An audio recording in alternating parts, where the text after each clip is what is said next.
Вирус денебизге кандай таасир этет? Вирустар дем алуу жана байланыш аркылуу таркайт.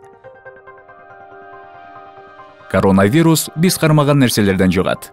Бул нерселерде жашоо убактыга, буюмдарга карап өзгөрөт.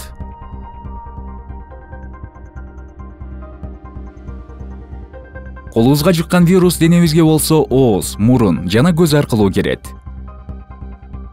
Денебизде болсо эң көп өпкө, көк боор жана ичеги таасир этет. Өпкөгө жеткен вирус клеткаларды тешип, өпкөдө көбөйө баштайт. Бул вируска чыдабай калган орган өзүнүн функциясын жоготуп, жеңилип баштайт. Вирус андан кийин башка органдарга өтөт. Вирустун жайылышы тез болот. 10 күн ичинде миллиардка жеткен вирус өпкөнү каптап калат. Коронавирусту жеңгендерге болсо иммунитет коронавирусту жеңип, башка органдарга жайылып кетишине бөгөт коет. Мындай абалда кишилер коронавирустун жеңил түрү менен ооруган болот. Чүчкүрүү, баш ооруу, кургак жөтөл менен өткөрөт.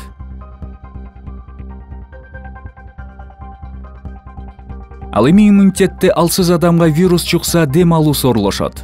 Табити жоголот. Көкүрөгү катуу ооруйт же кысылат. Вирус канга аралашып кетсе өлүмгө дуушар болот.